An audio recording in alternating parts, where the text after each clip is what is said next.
Hello. Persona Whoa. 4 Arena Ultimax. Kojima. Kojima jump scare. Open my controller. Tasty. Watchy. Oh, I'm looking at my the bit rate that gets for the VOD, and it went down to like 11 kilobytes a second. I don't know why. Ow. I love the fucking episode of Dutchy. Just here. Get rid of him. Get We're him not out of touching a here. Dutchy story yet. Oh yeah. I'm not telling you with a 10-foot pole. We're starting off with P3. I assume this will be mine a lot because it will be Mitsuru, probably. I'm so intrigued by The preparations being announcement room. the announcement room. Why are we back in the fucking building again? I don't know. I didn't make Never the leave this story. goddamn announcement room. The death of everything, but also the beginning. Wait here! I knew he was mentioned.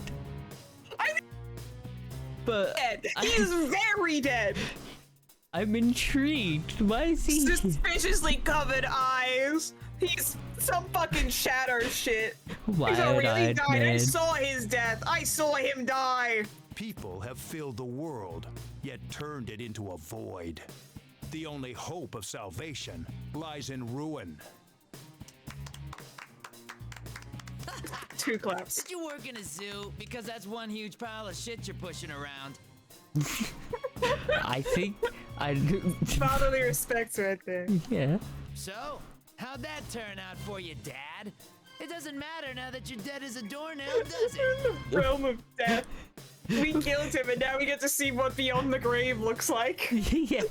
It's him roasting his dad for eternity. You wanted the world destroyed, huh? Isn't that right, you worthless pest? Fine, I'll do it. This shitty world with its shitty people and shitty lives will disappear, and I'll be the only thing left. After all, if the Father's fallen into darkness, then the sun must rise. Just kidding. What nonsense. No. What? These constructs can only remain active within my red fog. Even then, they can only do so for a limited amount of time. If you have time to waste with worthless sentiment, hurry up and complete your preparations. Ha! You've got no sense of humor. Keep up your whining and I'll have to kill you too. Such impudence. Take them. They are your pawns.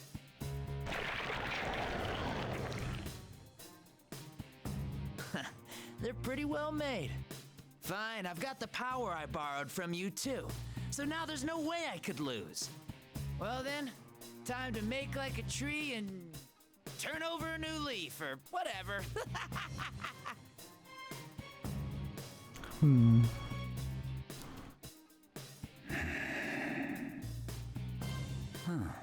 A puppet version of a puppet.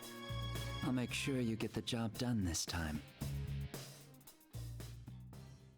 Interesting. Sorry, I can't get over how much the eerie voice. For the sake of his world. Huh?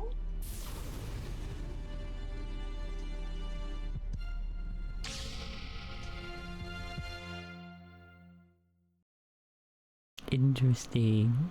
Okay. Sorry, I just can't get over how much the eerie voice sounded like, what's his name? From the Sonic Tubs. Mephiles. Memphis, Tennessee. God damn it. Is this Mitsuru? Who the fuck is this? I feel like this is Mitsuru is like the main one for the. But we'll go with Mitsuru until proven otherwise. Yeah. May 5th, afternoon. I'm at the Shadow Operatives lab. I've finished going through Labrys's personality module and control links. Pikasan's voice echoes throughout the machinery-lined rooms where she works as the operator. It seems that it'll be a little more time until she's finished with her work. I knew we could count on you. I'm sorry that I asked you for such a big favor. Oh no, I couldn't possibly stand by after something so important happened.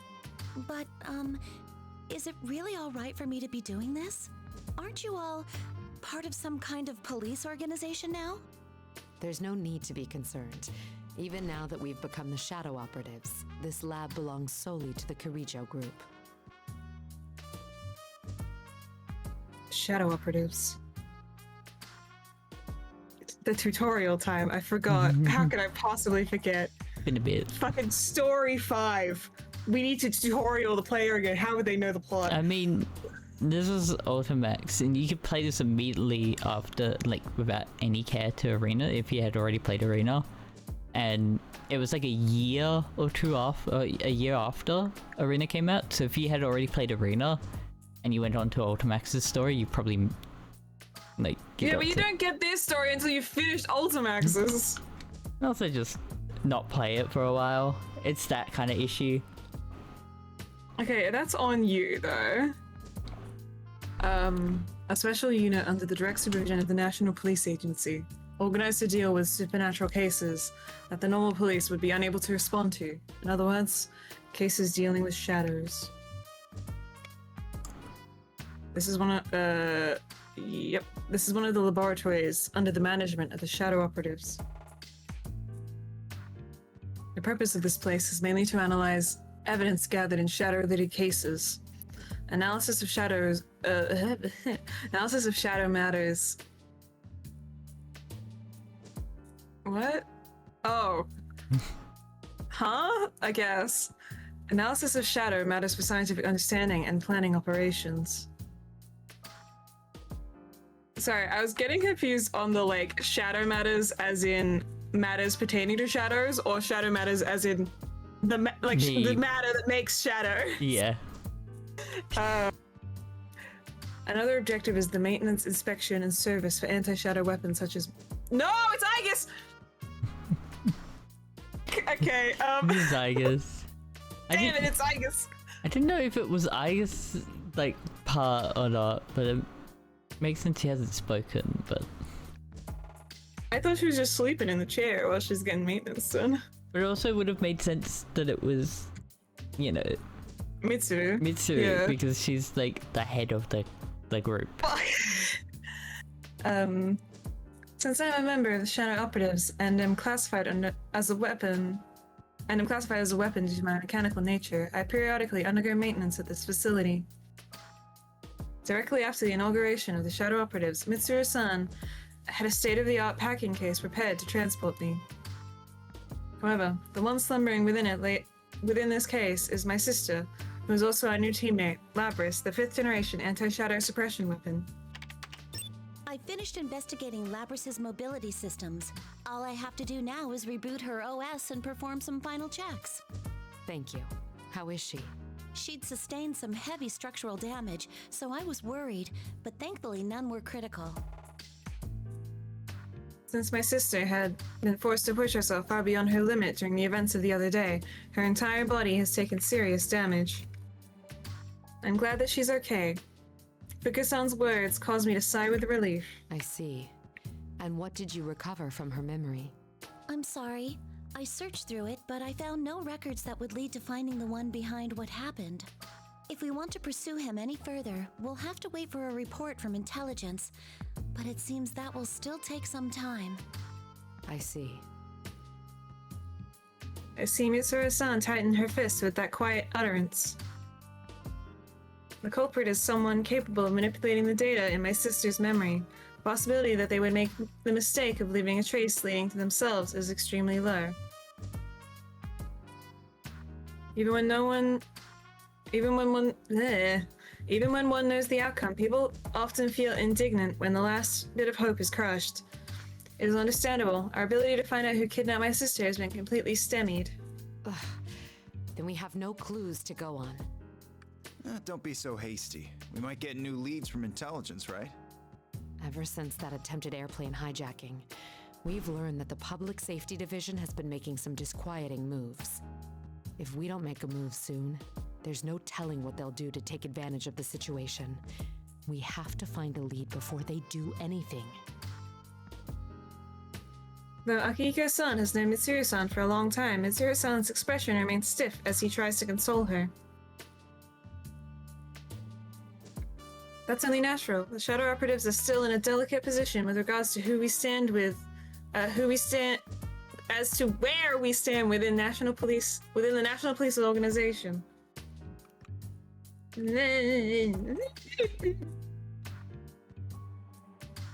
As a seemingly suspicious group founded by an outsider and dealing with crimes outside of the capabilities of the normal police force, we are often met with the cold stares from the people, not the police, from the people who should be our fellow investigators when we're dispatched on cases.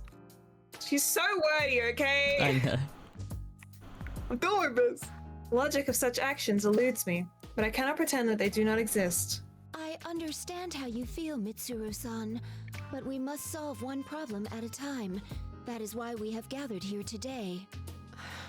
You're right. I'm sorry. Please work with me here in reviewing what information we already know. Mitsuru-san implores us for assistance. Our gathering here is at the lab today isn't just to hear about the results of Fukusan's test on my sister. We've come to share and review the information we have, to inspect the clues as closely as possible, to get to the culprit as quickly as possible. The person behind this case first stole Labris, the 5th-generation anti-shadow suppression weapon, while she was in transport. Do we full name her every time? The hijacking of the airplane you were on was a diversion used to conceal the theft of my sister, after which she was transported to Inaba. You thought that they were done retelling the story again. It's tutorial time! I mean, this is the first, part of the story, which is preparation, so it makes sense that they're just doing it here. We'll probably won't hear about this afterwards. Correct. We're gonna The speedrun. hijackers were subdued and captured, but we have reason to believe that their minds were under some kind of control.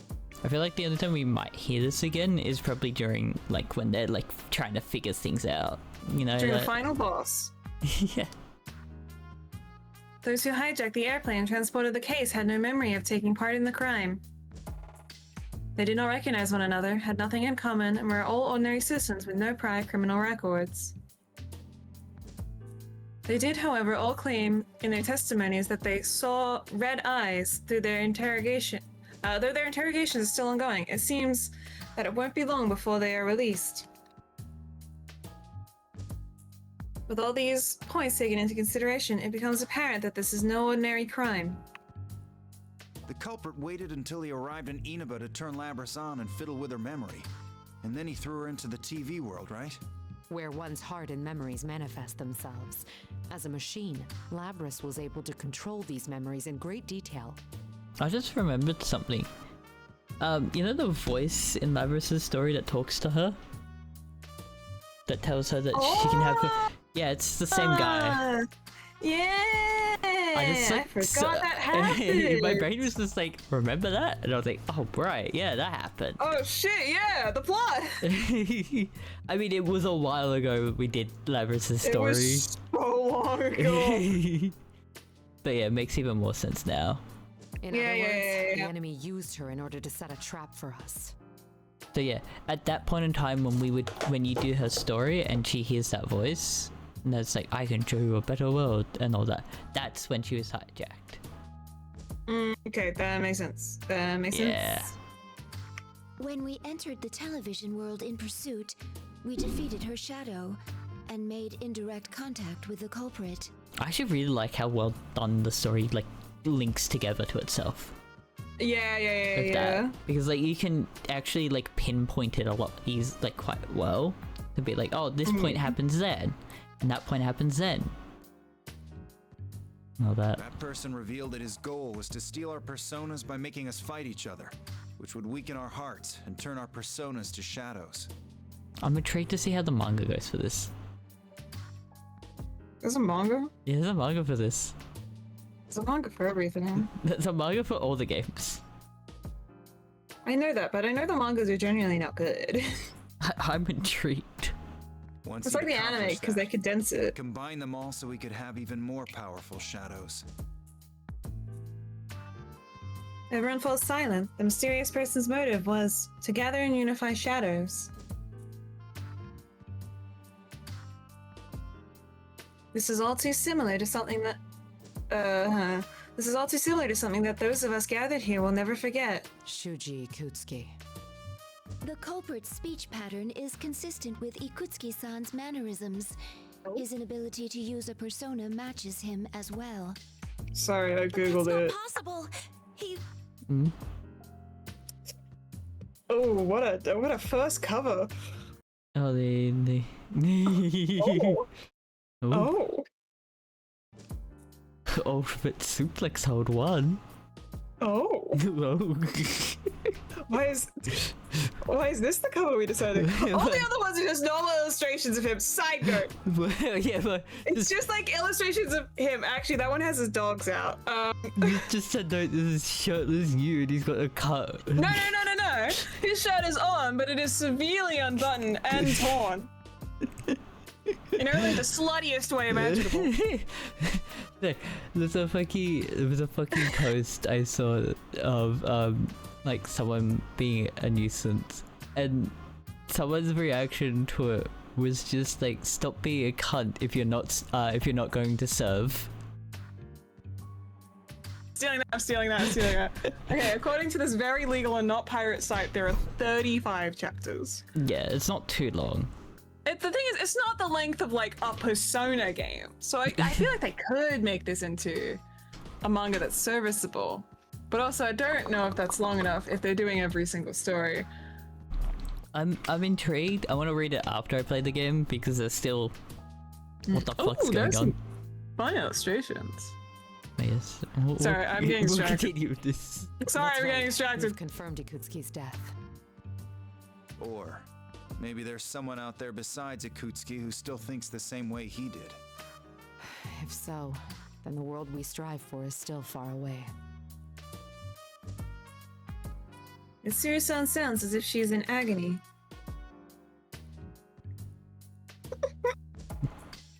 Sorry, I found another one. Oh my god. I was looking through the illustrations. He's serving in that pose. He is serving something, alright.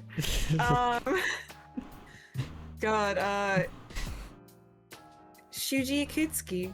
3 years ago, he became fascinated with the fall and tried to bring about the end of the world using shadows. To Mitsuru-san, he is also the adversary that robbed her of her precious father. Yamagishi, when Labris awakens, can you give her a summary of the case from 3 years ago? I'd like her to know what went on while she was sealed. I understand.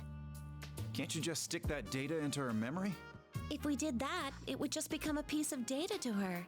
She needs to be told about it in order for her mind to understand what happened. She's human through and through, huh? Also, I noticed something when I was checking her memories. The makeup of Labris's memory field is slightly different from Igas's. Besides the memory area that she normally accesses, there seems to be a sub-network of some sort. She has 2 memory networks? I think it was probably used to incorporate the feedback from her sibling units, but I still don't know for sure. That's why I believe it's safer to tell her in person. All right, I'll let you tell her however you see fit. Regarding Ikutsuki, I'm pressuring staff to hurry and review the information, including the newly discovered quarantine server at Ergo Research. We never knew about the server in question before now, because it had been cut off from the group's network. I did love how they, like, it doesn't feel too shoehorned, like this extra bit of story. Yeah. Like, it is added in, like, well, because they didn't want them to know, kind of thing. So it's like, and because of how that group... I think it does work in the sense that she's the new leader swooping and trying to clean all this shit up. Yeah, but also the group is so weird in how they were doing their research that of course there'll be other groups that wouldn't tell the other groups what the fuck they were doing. Because of what they were doing. Like, because it's evil. They're all evil. Yeah, it just makes sense because of what they were doing, kind of thing. It most likely has information that normally would have never left Ergo Research, such as data on top-secret experiments. Ikutsuki-san could be involved in this case. Mitsuru-san's worry and irritation may be because she senses that possibility. We can all understand the pain she must be in. By the way, what was the logic behind that whole midnight channel thing? It's still unknown, but we'll have to send people to Inaba again.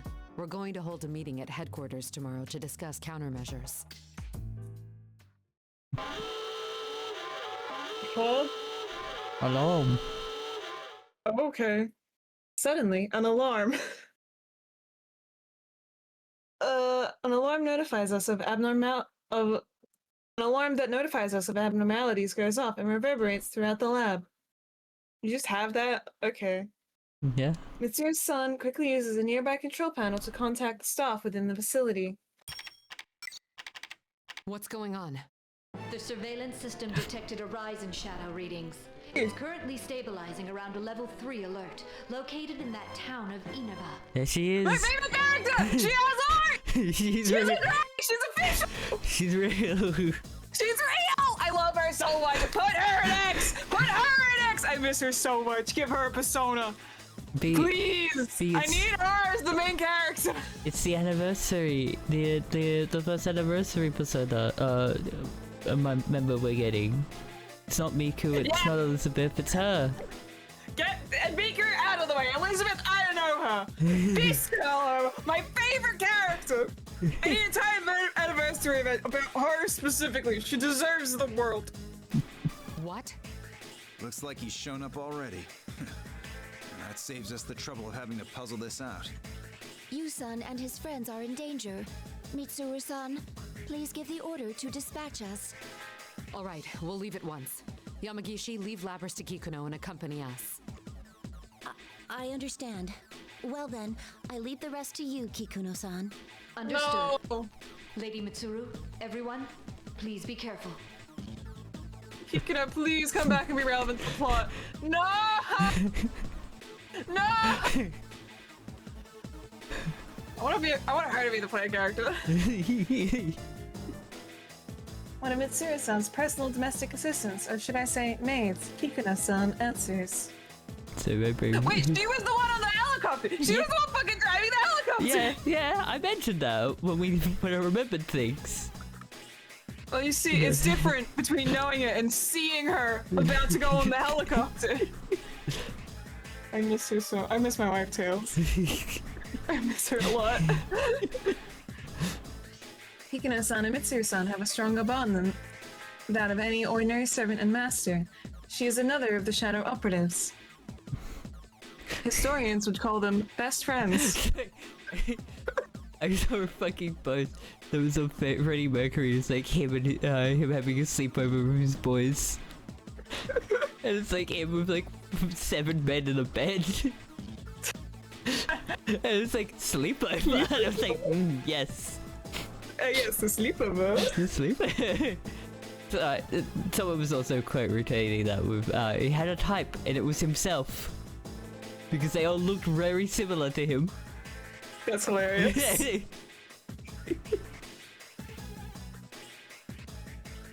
Her words catch my attention for some reason. Now come back, be relevant to the plot. I miss you! Please be careful.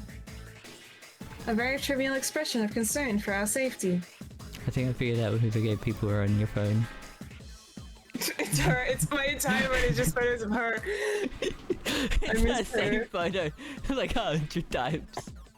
There's one photo of her. The other photo is her concept art, which is the same photo again.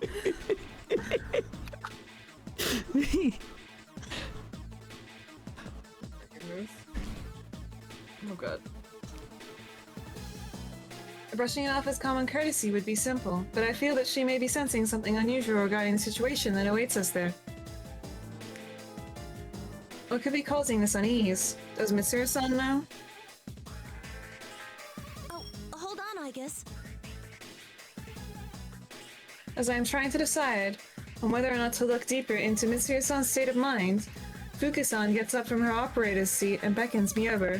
What is it? If we can put Labras aside for a moment, are you going to be alright without having any maintenance done on you, Igus? What do you mean? Oh. I read the documents on your new equipment. At first I assumed it was referring to that large gun, but it's actually... that. True. There have been no tests confirming that it is capable of being used in an actual combat situation. Sorry, I just realized. Hey, Igus, can you explain it? Hey, Igus. I realized. You know how we're getting a tutorial for everything else? Hey, Igus. I realized now why we've got Igus as the main character. Do you wanna have You have a any second guess? gun in your tummy? You wanna have a guess why they picked Igus for the story? Oh, because we don't. She's a wild card. What did you say? King dead. Oh. Character. She's the next best thing. Yeah, she's the wild card. She's the bearer of the wild card, so she's the main character. Because of the answer in that, yeah. He's the main character by proxy because he's out a fucking door right now. But we face a powerful foe this time. Is it even possible? If even one thing were to go wrong. Fukasan's face clouds as she looks at me. I can't be confident that I'll be alright. And I'm unable to tell her a pleasant lie to calm her down. In any case, I only pray that the situation that requires me to use my new equipment never arises. Hey girl, what the fuck is your new equipment? Both of us are tense as we prepare to depart. So I'm to events and know that there's a story going on, so I'm only going to refer to it as new equipment. Hey girly pop, can you please tell the audience? You've narrated everything else! Milady, a change of clothes has been laid out in your car. Milady? I'm not talking about the conversation we had earlier. I'm ignoring that because she's hot and a woman. Sylvia they had gripes about fucking Morgana using Milady because of Reddit culture. Yes, but also the gripes are because one obviously does not reciprocate and is visibly does not like it. Yeah, that as well. But but like this kind of it makes sense. Because it's the like Alfred calling Batman Sir thing. It's because she's a maid. It makes sense that she would say Milady because that's what maids normally do. An historian will call them a maid. I see. Thank you. Historians will call them Miladies. Historians will call them besties. I've also prepared Akihiko-san's favorite protein drink, and Fuka-san has been preparing a playlist suitable for a road trip in her room. Dude, she's ingratiated in a friend group! She's in it. Oh, she's in it. I love how much we actually get to see of her. She's like... I love her! She's only mentioned in like 3, but we've actually got more of her. So free her from the side game, cuz! Put her in a main game! X, please! Free these characters in the side games! They're so fun! Huh? That will be all, Kikuno. Very well. Pardon me. Did I love her? She fucking... No, come back! Give her a kiss on the cheek! Sorry, I just see something lower. This dialogue. Oh my god. As expected from Kikino-san, she is amazingly considerate, as a personal assistant should be, but she can be too thoughtful at times. We learned this for ourselves, but she came to accept us as people who were precious to Mitsuru-san. Okay, that makes it sound like she was pissed that Mitsuru had other friends. Yeah. Now she's overcompensating. I kind of love that. I love her. Free her from side game hell. Shadow operatives, let's mobilize. Thanks to Kikino-san, the tension in the air subsides a bit. And we cannot allow our attention to— Oh god, I thought I could do it. I didn't realize I was gonna get dialogue and I had just drunk it and I'm like, I can do it, I'll survive. No, it's a fizzy drink and it fizzed me. But we cannot allow our attention to wander just now. Upon completing our preparations for departure, we immediately make our way to Inaba. How far away is Inaba? It's like a backward town. Like, it takes a minute. Yeah, it would take a bit. Why are we taking this car again, Mitsuru? You have one car art, please. Akiko can afford to draw art of a second car. Akiko grumbles from the back seat of the Shadow Operative's personal limousine. Do they all get personal limousines? I'm not sure how to put this, but I find that his feelings are justified. Don't question it, Akihiko. There was no time to prepare a vehicle with the same equipment. Speaking of appearances, are you gonna wear that again?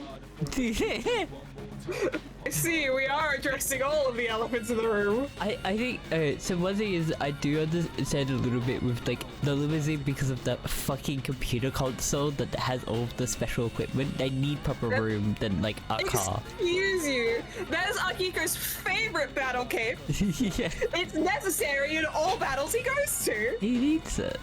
Sure. There's a chance that we'll have to fight after all.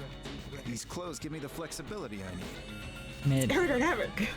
I think there are shirts that you can wear that will give you that same aerodynamic without you being shirtless. Any shirt at all would be helpful, actually. This man just likes to have You'd be less chilly when you get crucified. Yeah. Impressive, Akihiko-san. You never change. Still, Sassy to little think that the fuck. culprit would make a move so soon. We've completely lost the initiative. So I was gonna mention, but I just noting in this sprite art, he has no nipples. Yeah, he lost them in the bear attack. I was gonna make a The joke bear took his nipples. I was gonna make a joke about him being free the nipple, but he's like, he just doesn't have any. I think he's The safe. bear took them. He's traumatized about that. You can't mention that. He ripped his shirt off and his nipples at the same time. That's the thing he's sensitive about. Indeed. We need to begin taking measures right now. And we hope no danger comes to Narakami and his friends. Mitsuru-san seems deeply agitated. During the car ride, she seems distracted. At times, she would... I read that as flip out. At times, she would flip through the thick file in her lap, only to suddenly give an order to a subordinate. And at other times, she would stare intently at her watch as if lost in thought. Her usual regal composure is gone. Sorry, I like to think that she's just staring. Like the eyes coming up too early, like she's just staring at her subordinates. Like, read my mind. Figure out what's going on. Sorry, I moved the cable. The cable's not too strong. Like, I think it's the cable itself to this PS4 controller. Mitsuru-san, why don't we just ask them to cooperate with us? I agree. They seem pretty strong. No, they're still young. If I asked for their assistance, it would waste time better spent in school. Worse yet, it would put them in danger. Little do they know what the fuck happens. Little do they know. I don't want anyone else to have to go through that anymore. I understand how you feel, but they don't seem like the kind who'd listen. You know, we were the same way back then. I do love that Mitsuri actually has like another reason. She just doesn't want people to be involved in this shit. So this is my sins to repent for. No one else goes to be here. Mitsuru-san falls silent. It is likely not a mistake to think that the sudden spike of shadow activity this time is related to the events of a few days ago. It has become apparent to everyone that another dangerous battle is about to begin. We have new information. Kikuno sent me a message.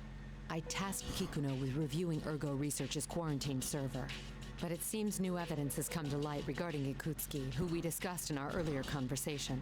According to the report, it seems Ikutsuki was performing an experiment on his own in the lab directly after the explosion. It's unknown if this is related to our current mission, but there was a record of a plume of dusk being used in the experiment. A plume of dusk. A plume of dusk. An object. Thank you, Wikipedia. An object that blurs the lines between matter and information and is fitted into anti-shadow weapons like myself. For all the times we've explained it, you haven't fucking explained what it is at all. I think that's like, it's the like mystery item. It's chemical X kind of thing. Is it a liquid? Is it a solid? It's an object. Is so it an it's a idea? solid. It forms the core of our personality modules and is what allows us to control personas, even though we are machines. I just imagine like a purpley crystal thing, which I don't think is what it's supposed to be at all. It's like a sort of weird circuitry thing as well. Of how Yeah, it because is. it's plugged. To be fair, I imagined it incredibly wrong when they said the plumes of dusk were in like the anti-shadow weapons. I just like imagine like, you know, like a DVD drive, but they just put like a gem in there.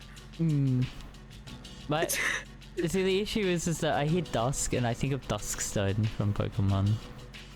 Yeah, understandable. It could be a powder. Okay, So, we don't know. what are the details of this experiment? Nothing good, Like a I bet. plume?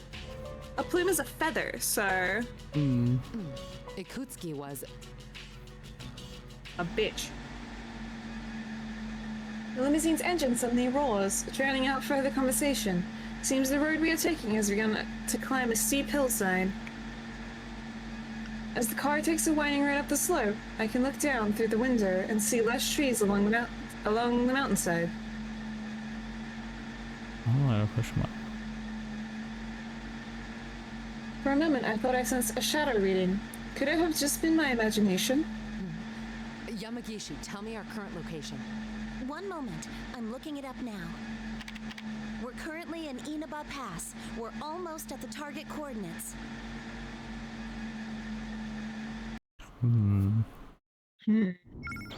Oh. Oh, What is this?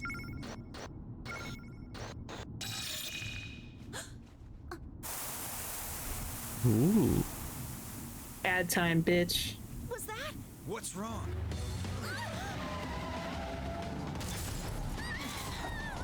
An ambush? What's happening? Driver, what's going on? Answer me. It's just like during the hijacking. Oh. I guess. On it! A barrier! Are we trapped?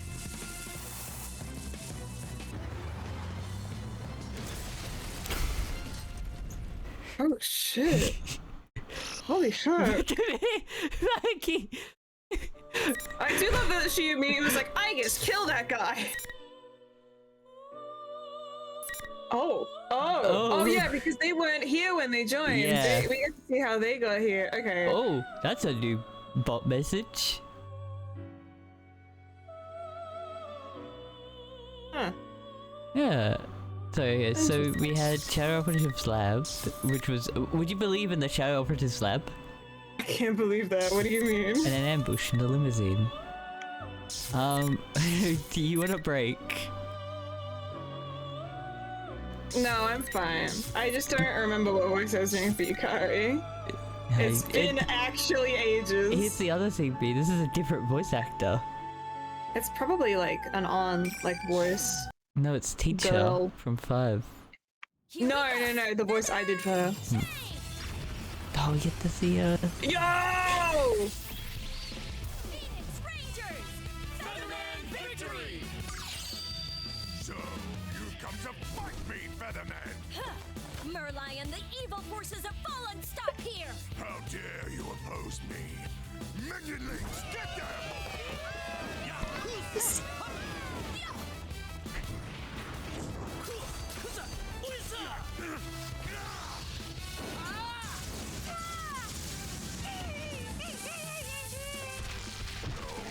No! Merlion, prepare for justice! Don't be so sure.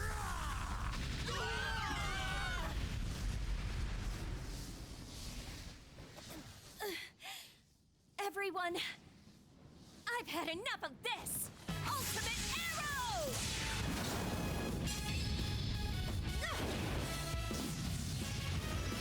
It's over!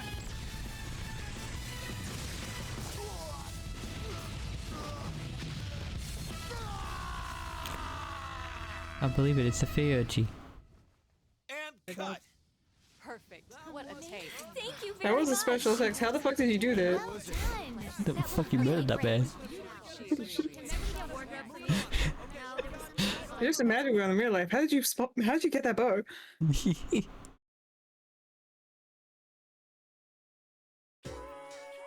Let's take a 10-minute break.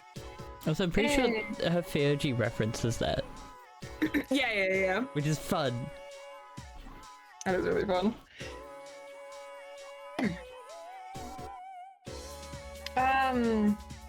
I just like on, but less girly, I guess.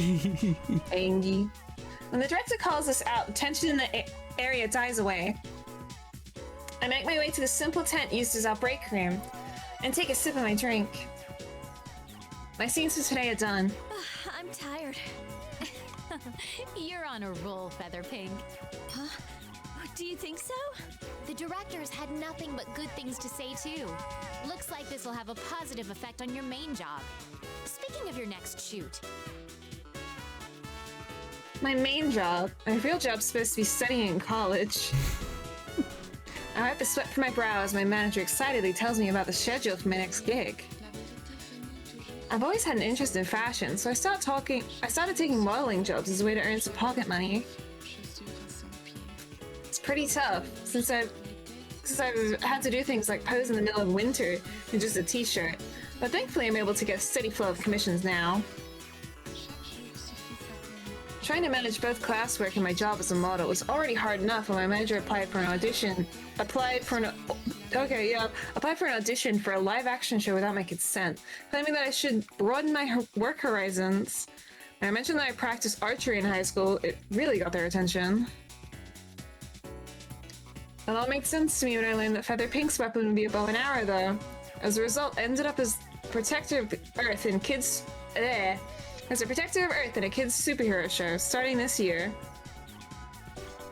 When my acting works makes use of different expressions, my modeling career lets me dress up in a lot of different clothing.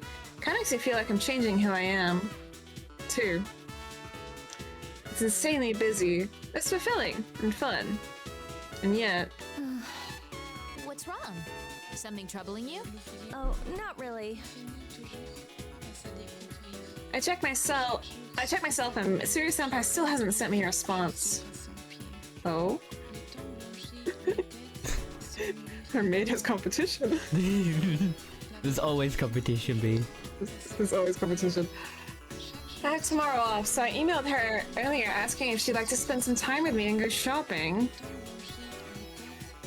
She's been contacting me less and less often recently, and when she does it's because of shadows. I'm one of the shadow operatives, a group established by Mitsuru-senpai. I understand that she wants us all to be able to have normal lives, and she says she wouldn't hesitate to ask for my help if she needed anything, if she ever needed it. It still seemed to me that she was taking everything on by herself. That attitude didn't satisfy me, so I forced her to add me to the team. Tornado has competition. However, unlike Igus and the other official members, I'm part of a special unit that only gathers in emergencies, trusted with immediately subduing shadows by force. What did you call it? The auxiliary staff? Something like that, anyway. It's wonderful that there have been no situations that called for us to be dispatched, and even if something like that did arise, the official shadow operatives are all excellent. There's no need to worry with the likes of Akihiko-senpai and Igus around, but... Is it really that hard to just send back a reply? It's Golden Week, for God's sake. What's this? Don't tell me you've got some boyfriend trouble. So, maybe I don't need to say anything. I don't need to say anything. I don't need to say anything. Oh, no, it's nothing like that. It's girlfriend trouble. We normally talk when we see each other, so I've never doubted my friendship with her. Still, when things remain unsettled, it's unsatisfying. Why is there a helicopter on top of my dialogue? Maybe I have to get on her case about taking everything on by herself again. Huh? There's something loud going on outside. What? What's this helicopter doing here? Was there a helicopter in this shooting script? Huh? As the sound gets closer, the tent walls and roof begin to undulate with an intense wind. When I rush outside, I see the crew are all looking up and causing a commotion. When I look up, there's a black helicopter descending towards the ground, dangling a rope ladder. The lady in the pilot seat sees me and gestures towards the ladder. Oh. Oh, my girlfriend's got herself into trouble again. At that moment, it all becomes clear. I only know of one person who would be this dramatic. My girlfriend's girlfriend is here to help me get her girlfriend back. My girlfriend-in-law has come to pick me up because our collective girlfriend is being an idiot again.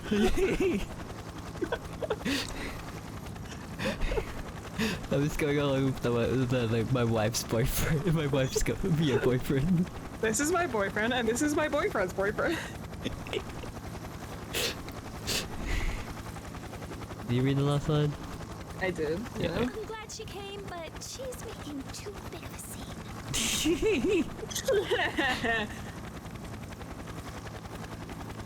I'm completely astounded by the utter absurdity of the situation. Before I know it, I'm already running towards the ladder. Okay, this is to explain why she's still in, like, outfit.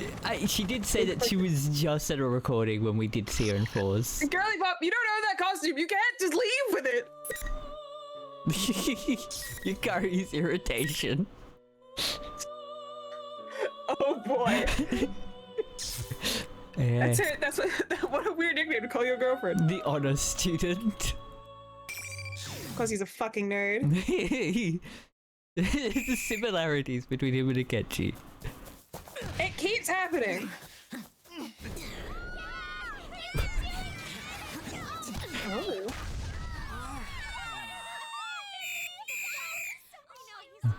Oh my god. Man, you were amazing. Thanks for cheering for me. You're a real hit with the ladies. I'm gonna get going for today. Okay, you better be this good next time, too. Leave it to me.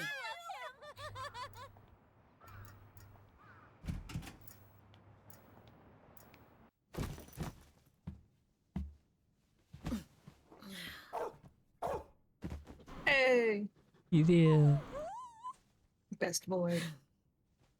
I'm home, Karamado. Oh, it'd be just him. It's just. Oh. Because the others are at college.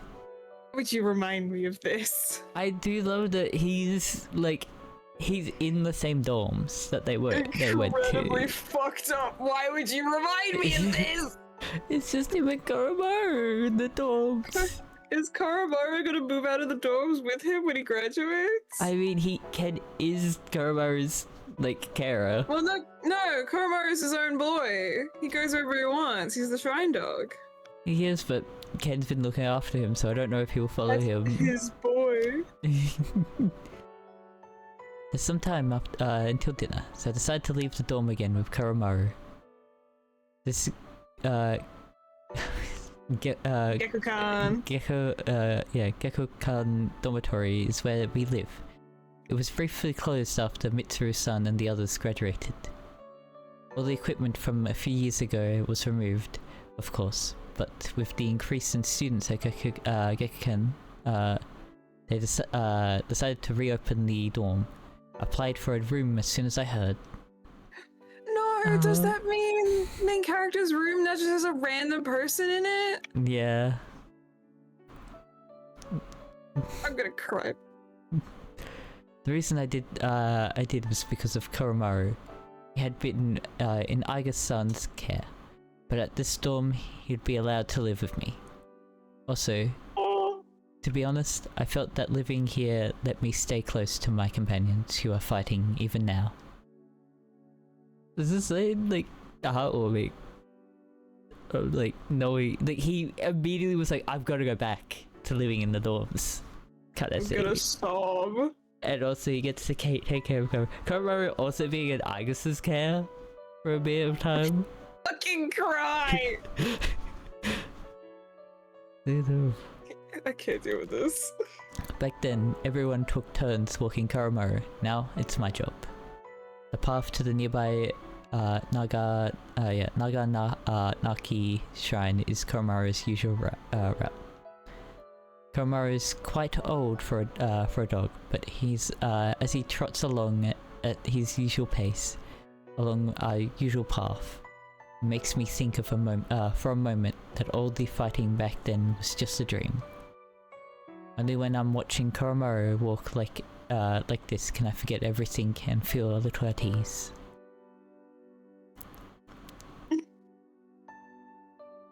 We pass through the gateway at the entrance and step into the shrine grounds. Since it's near sundown, there's nobody but us in this serene atmosphere. I sit down on the bench and sigh to myself. Koromaru notices through, though, and then immediately rushes over to nuzzle my leg. It's nothing, Koromaru. When I'm saying it, I'm sure Koromaru can see through my words. I can't understand him in the same way Aiga's-san can, but even I can tell what Koromaru is thinking. I pet Koromaru as he looks up at me with a worried whine, and put my hand in my pocket to pull out the Shadow Operative's badge that Mitsuru-san had given me. Koromaru wears the same badge on his collar. Oh, I can't see it. Probably hidden. So it's the same. Oh no, it is on there. It's like covered up by his hoodie. Yeah. I'm just thinking of like it's the same. Was it Phoenix Wright's badge? Oh yeah, his lawyer badge. His lawyer badge. It's the same kind of like small badge. Even if she gave me this, I know it's just for show. I bet everyone else is working hard right now. This morning, I got a call from Sanada-san for the first time in a long while. It seems he just came back to Japan from a year-long training journey. Wandering the world. I knew he was the kind of person who would put himself through anything in order to get stronger. But this is the sort of thing that you only hear about in stories. Sanada-san told me that he had gone to see Mitsuru-san directly after his return to this country. But he had been immediately dispatched to an emergency. He's currently busy with that, so he just said that he would tell me more about his trip some other time. I know that being a shadow operative must be tough, but he seemed so excited when he talking about them. So it's like I get these pent up feelings inside. I'm a member too, you know. Oh. This still wants to be part of the group. But like Mitsu's keeping him out of it because he's so young. I'll cry on camera to test me. Member, yes, but only as part of the secondary unit that only gets called out in extreme situations. Being part of a special suppression unit has a cool ring to it that I like. But the official shadow operatives are each given a unique number. For example, Aiga-san is member number 5. We don't have that, we're just auxiliary members. I haven't been called to action yet, and I doubt I'll ever will be until after I graduate high school. After all, I did promise Mitsuru-san that I would try to live out my childhood as much as I could. I'm just for show too. In following that promise, to try as much as I could, I've been acting like a child on the surface.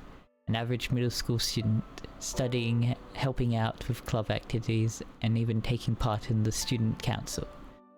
But I haven't officially joined any clubs, and the reason why is because I asked Mitsuru-san to call me for help if she ever needed me. I know that no organization under the police would be able to command an underage person, let alone someone in middle school.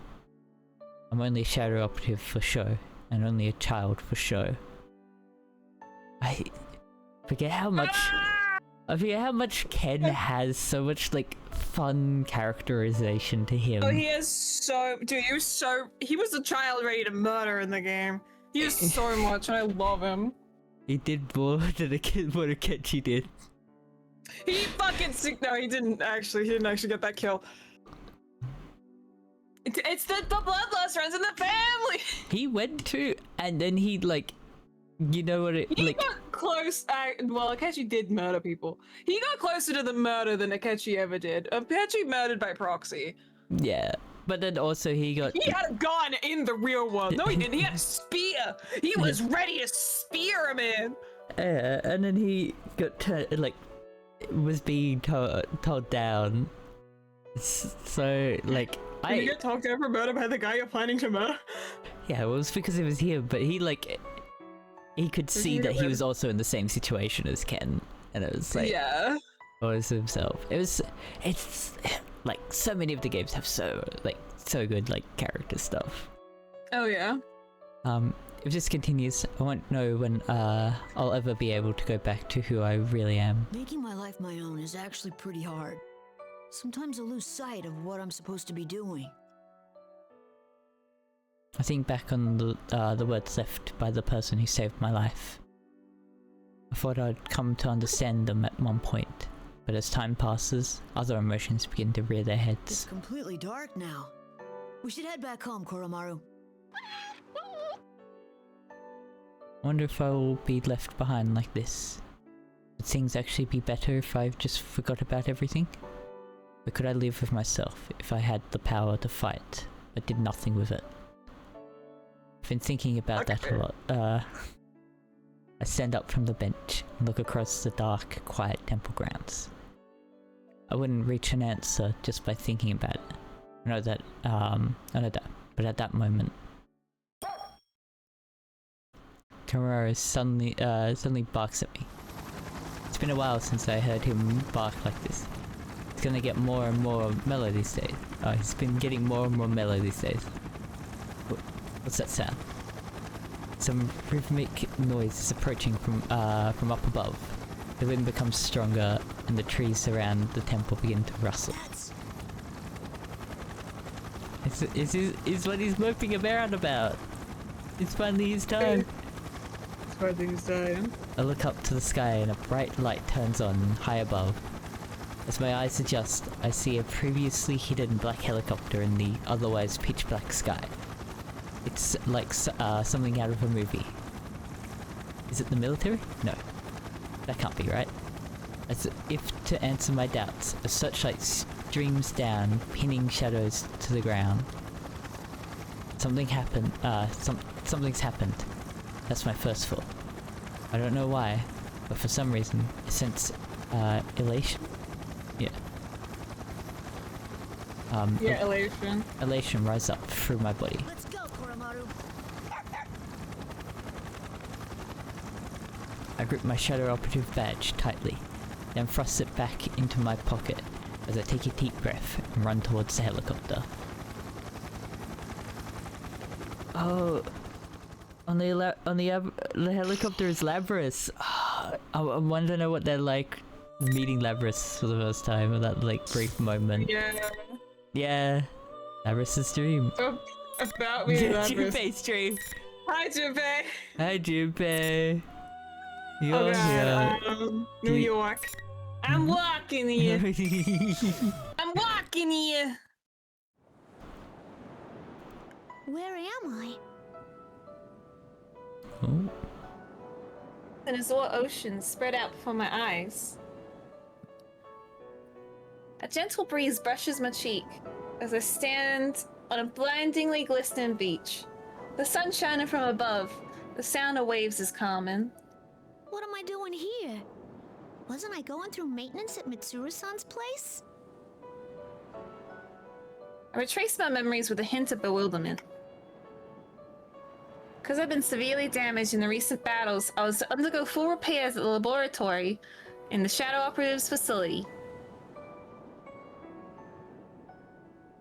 I was placed into a protective case, and Fuka-san explained what was going to happen while Aiga stood nearby. Oh, this must be a dream then.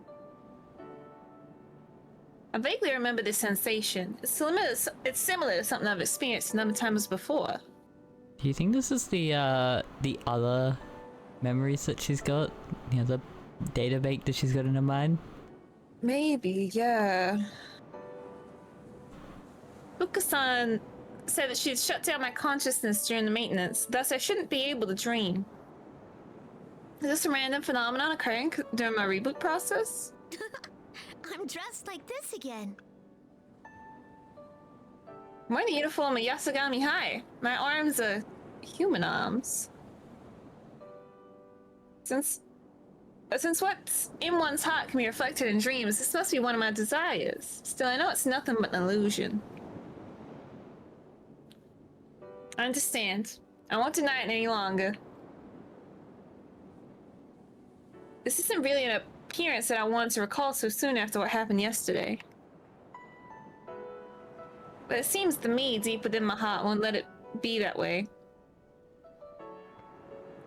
Still, as I gaze at the scenery, I eventually stop caring. I take a step towards the pier that juts out from the beach, then turn my attention to my internal GPS. Guess there's no use doing something like that in a dream. I don't need my GPS to know what this place is.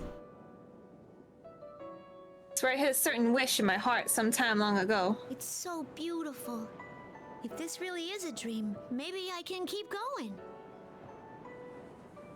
Well, I think that the pier under my feet crumbles and disappears without a sound. Just like that, the azure waves swallow me.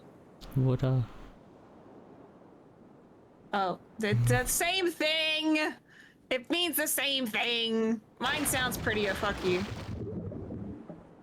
I'm editing, I'm making the this story better, actually. You gonna fix Teddy's dialogue as well? Yeah, I'll fix Teddy's dialogue. Give me the Persona 4 revival, I'll fix it. The sun's light becomes dim, but I feel no anxiety. A mysterious sensation envelops me as if everyone is near me, and I'm connected with everyone. Eventually, when the feeling of floating becomes stronger and I lose all sense of up and down, the sea changes into a field of countless lights in the darkness. Now, oh fuck, where could this be? She fell so far, she's like hit Elizabeth's room with the fucking door. It seems I have an odd guest. That was a jerk! That was a jerk! That was a jerk! What the f, Elizabeth? I knew this was coming. I didn't know, but I was like, I assumed this was gonna happen, and I just found it funny that I was joking about it. That was a jerk! Elizabeth, why are you here? You're that misrepresent. No. Press stand? Ah, yes, Miss President. We met the other day. Can't believe it. She actually got her name right. She got it. I'm so proud of her. I turn towards the voice and see a familiar woman in a blue dress. Elizabeth. She gave me a word of caution during yesterday's battle, when I had been turning my eyes away from my true self. It's an unexpected reunion. It's very unexpected. It's an unexpected reunion with the person who appeared before me like a storm and left with the same amount of force. Oh, hi. Thanks a bunch for back then. I didn't get to thank you properly at the time. You faced yourself and overcame the ordeal through your strength alone. And the feelings of those at the scene certainly helped as well. Still, my assistance was merely the cake under the ice. Under the ice? I don't know what that means, but this place is beautiful. Where am I? This is a world within people's hearts. Since you are here, it's most likely that you are at rest in the real world. Now that you have gained a heart of your own and are nurturing it, I wouldn't be surprised if you were to wander here at times. That all sounds pretty complicated. What are you doing here, Elizabeth? To put it as Frank would, it is a secret. But if there was something I could say about it, I am yearning for an unseen power. To put it Frank. To put it as Frank would. It's Frank would. Stealing that. It's in my vocabulary. It's taken, it's mine now. Huh? You want power too? Even though you're insanely strong already? Oh, all this talk of power has reminded me of something. It seems you have obtained a new power through that battle earlier. I do not mean to be rude, but my adorable personality cannot restrain my infinite curiosity for such things. Would you show it to me? Huh? Wait. Hey, hold on now. Are you saying you want to fight me right this minute? My, how could I have forgotten? A boisterous brawl in this place would certainly not be elegant. I'm not talking about where we are. Worry not. I will prepare a worthy stage at once. Wait, what do we look like? What? Huh? She flips open the book with a fluid motion. As she does, a blue circle draws itself into the air and the scenery around us changes. So fucking menace. I love her. This is a bad place. scene. Undo. The tranquil ocean-like area changes into a familiar place. This is a little fucked up, you. I guess. This is the announcement room that I can never fucking escape from, apparently.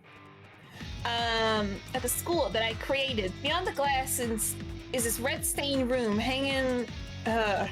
Fuck. Beyond the glass in this red stained room hang the corpses of my sisters I destroyed with my own hands. Feel a lump in my throat as the memories come back to me. I look down to see that my body has returned to its cold white metallic one. This is my true form. Oh, are you a bit shaken? My apologies, but it seems we're being pressed for time. Okay, I does not have time to redraw any background for this fight. Before I can sort out my emotions, the aura I felt from Elizabeth begins to intensify. She's coming! Oh, fuck! Here I come. Your fate is in the cards. Sorry, I was about to say, Elizabeth, you can't ask for someone to show you the scene. And now you're coming? Now? I can't believe this, Elizabeth. Elizabeth, control yourself. Come on, Elizabeth. I know you're excited, but come on. Are we going to play with our persona? Oh, yeah! Because we haven't actually seen her with her persona. Or, like, actually played as her. Weaver's art. Inquisition? Oh, I think we had the opportunity, but she was never the, like... Yeah, we played as her, but we never had her with... Yeah. No, there were other scenes where we could have chosen to play as her, but we didn't. Yeah. Weaver's art, sword, orb, beast, breaking wheel. Unleashes wheels that can hit multiple times.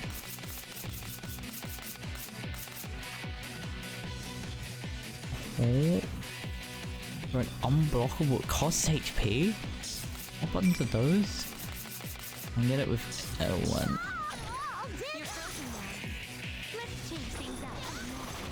God. I knew she was a heavy hitter, I didn't realize she had an unblockable attack.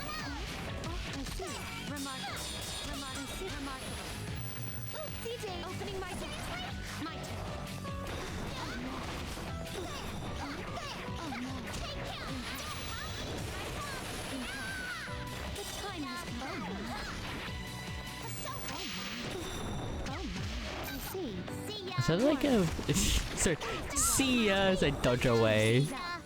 See ya! Oh. I was trying to figure out something. And oh, my persona's broken. I don't think I can... I'm kind of fun now. Oh, I'm silenced.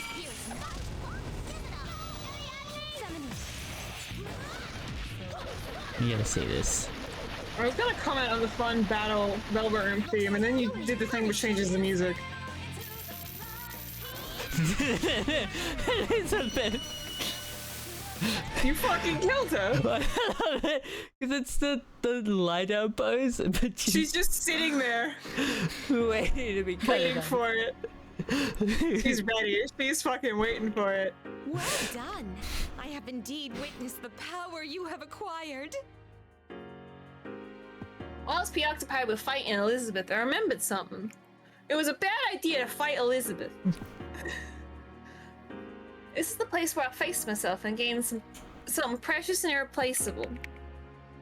Several girlfriends. They're all throwing themselves. You said several girlfriends. You could immediately. Several girlfriends. Yuku, Mitsuri-san, and all the others. Imagining their faces caused a mysterious strength to well up from within me. Have I gotten stronger? I've had a persona for 2 days and already I've got a second awakening going. Let's fucking go. I'm gonna speed run my character arc real quick, actually. Elizabeth smiles. She calmly returns to the conversation. We are going more country. Yeah, I mean, technically counts, yeah. Hey, I'm walking here. She calmly returns to the conversation we've been having. Whether you can accomplish your wish and your heartfelt promise is up to you. If you can't do it, no one else will be able to do it for you. But from a different perspective, that means that anything is possible depending on you. Don't you think it could be perceived that way? If I do it... That is correct. Though, it would be most important to prioritize overcoming the ordeal that is coming your way. Huh? What ordeal? Isn't this just a dream? The ordeal that has made itself known quite close by. I bid you good luck. Wait, hold on! What's this ordeal you're talking about? What do you mean?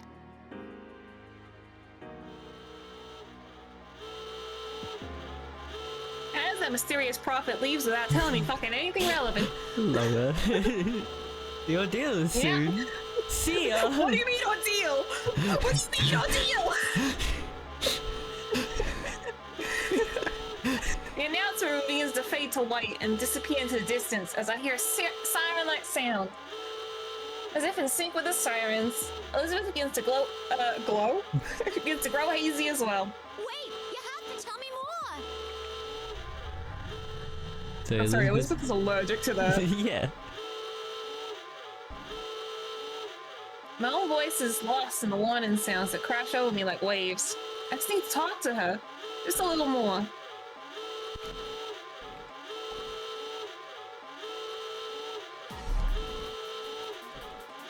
I'm naked. You're naked? The moment after everything goes white, the laboratory appears in my vision. An ear-piercing wailing sound fills the air. This is the real world. Good, you're finally up and running. Seriously, I am terrible with machines. Look towards this voice and see an unfamiliar man in a black pinstripe suit. The man looks frustrated as he fumbles with my case, disconnecting the wires leading from the terminals to my body. So how about it? Can you move? Who are you? I'm Kurosawa, a police detective. Oh, do you know what a police detective is? I do not know what a police detective is. Kurosawa. I've no memory of this man, but for some reason I recognize his name. So it's the information that was inserted into my knowledge database. The impersonal scan, matching iris and voice print, identified Detective Kurosawa. Oh, are you with Mitsuru-san and them? Something like that. As far as I can find in the database, he seems to be a person who can be trusted. He has a long history of private and public interaction with Mitsuru-san and the other shadow operatives. I'll make this quick. There's an emergency. The car that that Mitsuru Kirijo was in has gone missing.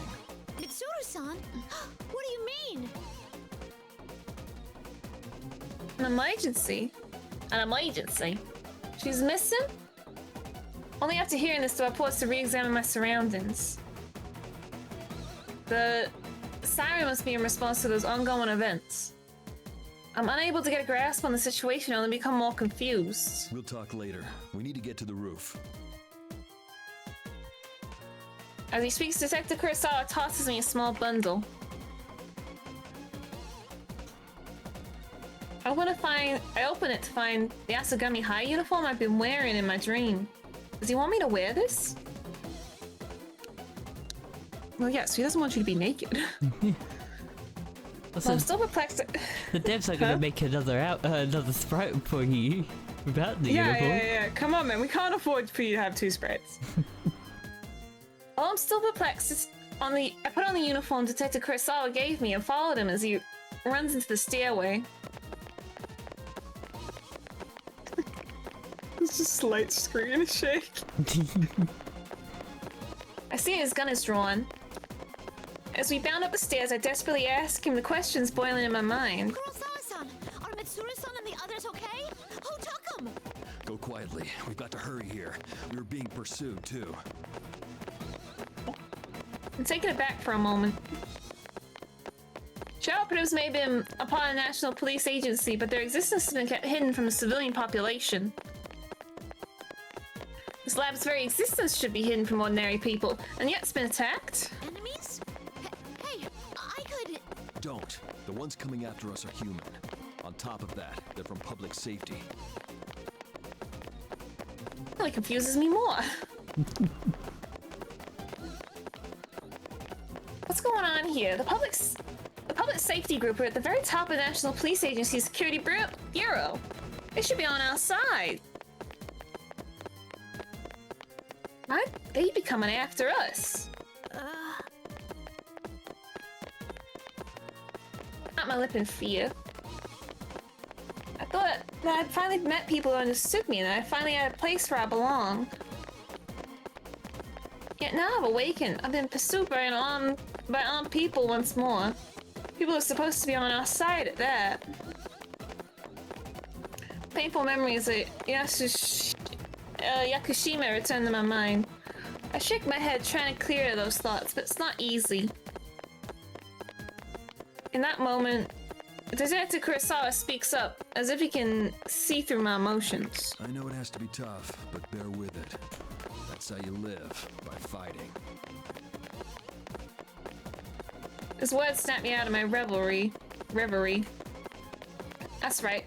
It wasn't always filled with things like this. There are people who understand me and accept me.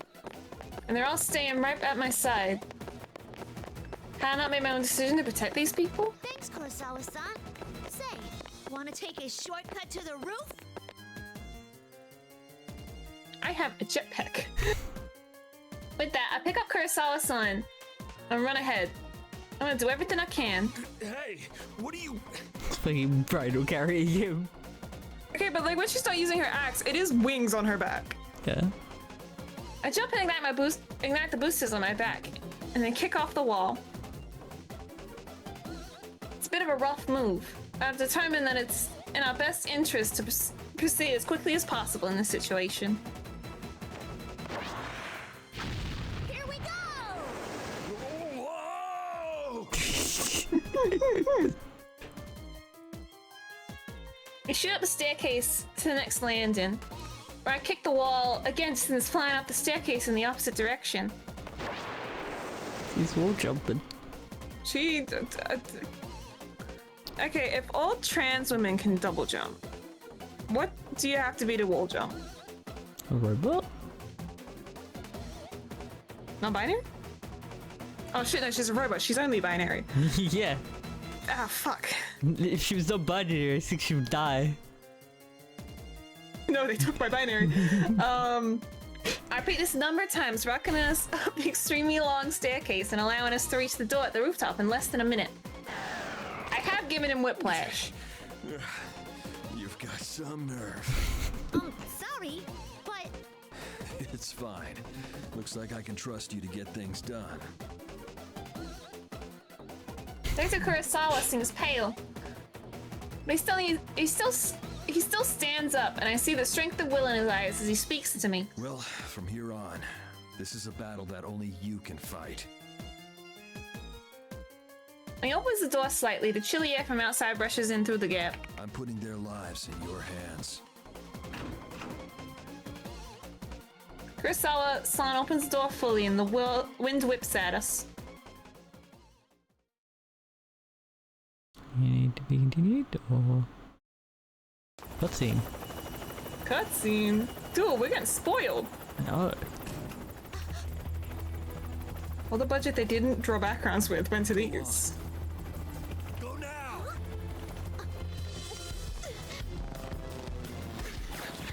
The fuck are you shooting at her? Gotcha! Okay!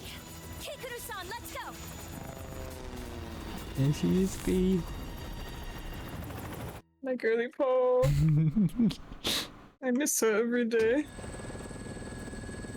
Looks like we managed to get away. We got out in time. It's nice to meet you, Labras. I'm Yukari Takiba. Oh, yes. I'm Kanemata. Wow, so it's true that you're like Aiga's-san. No.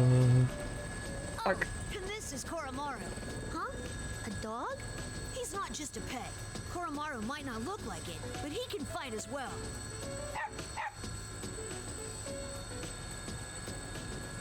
Begin personnel scans. Everyone in this helicopter seems to be a member of the Shadow Operatives. According to the new data I was given during my repairs, they're all Mitsuru-san's friends since high school. These people are all comrades who have fought alongside Mitsuru-san and each other. Takeba-san? You're dressed in a kinda interesting way. Huh? Oh, this? Yeah, I got picked up suddenly from my job and I didn't have any time to change. I bet I'm never gonna hear the end of this. Also, you can just call me Yukari. I hope we get along, Labras. But to think that organization would come after us now in such an important time. If Kurosawa-san hadn't gotten that tip, we'd be doomed. Hey, right. What's going on with those guys? Who are they again? Public safety? Oh, that's right. You don't know. So we're kind of an illegal shadow operative. Ken-kun politely explains the situation to me. Some people in the public safety department don't think well of shadow operatives. When Mitsuru-san and the others were missing, public safety took advantage of the confusion and attempted to take over shadow operatives' headquarters. They've been trying to remove Mitsuru-san from her position and showed up at the lab in an attempt to confiscate me for evidence. To move this quickly after she disappeared, though, public safety must have some way of knowing what's going on within the shadow operatives. They say Mitsuru-san set everything up. She would never. I can't understand it either. All this about honor and adult circumstances is foolish. Yeah, but there are some people in public safety who don't agree with that. Or else Kurosawa-san wouldn't have gotten that anonymous tip. Oh, that reminds me. I wonder if Kurosawa-san's okay. Koromaru says that he's all right. Huh? Can you understand dogs too, Yukari-san? Well, no, but I've known Koromaru for a while, and that just seems like what he's saying. I'm sure Kurosawa-san will be just fine.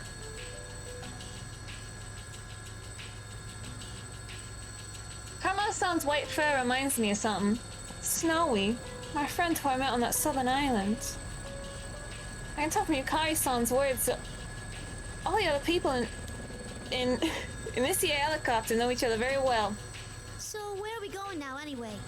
We're gonna go look for Mitsuru-san and them, right? Right.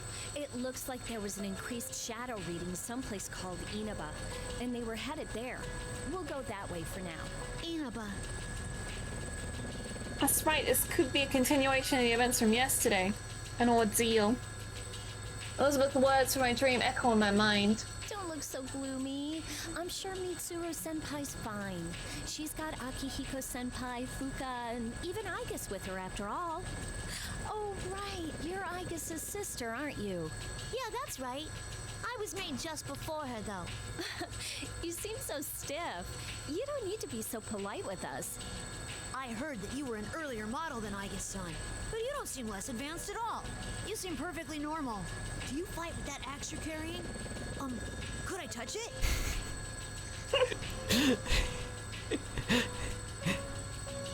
This fucking angst over here, like, I'm no longer a child. The minute he is find something neater. This is the true self. This is the true him. The true him, an excitable child. The two of them are interacting with me quite normally, even though they know I'm a machine. Even though they must know what happened in Inaba about my past. That acceptance is making me happy. Koromaru-san's gazing intently at me too. Yukari-san, have you been able to make contact with Iori-san? Yeah! Yeah, the full art. The full art! Look at her! I miss her every day. A voice from the front of the cockpit interrupts us. Kikuno-san, Mitsuru-san's maid, is in the pilot's seat.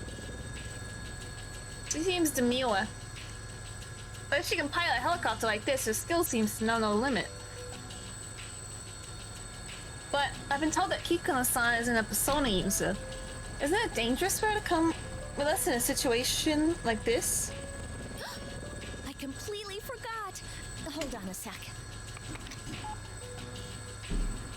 Yukari-san pulls out a cell phone. Seems they're trying to meet with Junpei Iori, another part-time shadow operative and fellow comrade since high school. While Yukari-san is on the phone, I decide to ask Kikuno-san about the doubts I have. Saikawa-san, you're not a persona user, are you? That's the full name. We have the full name. Please call me Kikuno. And no, I only have the potential towards the dark hour. Oh, I didn't know you had that. Even the maids in the Kirijo family are amazing. So that means you can't fight shadows, right? Then ain't it dangerous for you to come along? I have the correct information, and the grotesque monsters known as shadows, our enemies, can only be defeated by people who can use personas. In other words, since Kikuno-san is an ordinary human, she can never defeat a shadow, even if she was the most proficient warrior in the world. Don't fucking downsell her like that. You don't know what she can do. If she ever encountered a shadow on her own, Kikuno-san will face immediate death. And yet she smiles warmly as she answers me. There are more ways to deal with shadows than the direct method. We've never met in person, but I was involved in the operation to rescue you last time. We all do whatever we can to the best of our abilities to fulfill the roles we've been given. That is what it means to fight. Wow, she's a true professional. To be honest, I don't understand. True, Kikuno-san is helping us by piloting the helicopter for us. But if that's all it took, then somebody could easily program me with the ability to fly a helicopter, and there'd be no need for Kikuno-san to be exposed to dangers having to join this operation. I'd see. I didn't think any other words to say and I look away from her. I ended up meeting Ken-kun's eyes, and I feel a little awkward. It's no use, he's not picking up. This is so important. Why now? Fucking damn it, Junpei. Hikari-san puts down her phone and turns to us again. Everyone's attention returns to getting up to speed on the current situation. Oh well. We'll just have to begin our search on our own. You know, Kikuno-san, I'm surprised you knew where we were without having to contact us at all. I traced the GPS signals from your cell phones. We're still partners with the police force, so it's no problem to do that in an emergency. I thought she was about to say Mitsuru had them all chipped. It's the badges. Oh. Then again, we've just seen how even that doesn't always help. You mean about Junpei-san? It's like he's going out of his way to inconvenience us. Hikari-san sighs with an exasperated expression. As I reflect this, Junpei-san appears to be something of an odd person.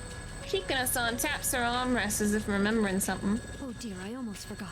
Labra-san, please review these documents until we arrive at our destination. With that, Kikuno-san hands me a folder. Fuka-san asked me to tell you about this, but under the circumstances, would you please look through the material on your own? As I flip through the documents in the thick file, I notice certain names appear again and again. Mitsuru, Akiko, and the names of everyone here. What is this? It's a summary of the activities that took place 3 years ago. 3 years ago? You must mean... I see. Whoever's behind what's going on is definitely connected to those events. The incident. The incident. 3 years refers to the incident.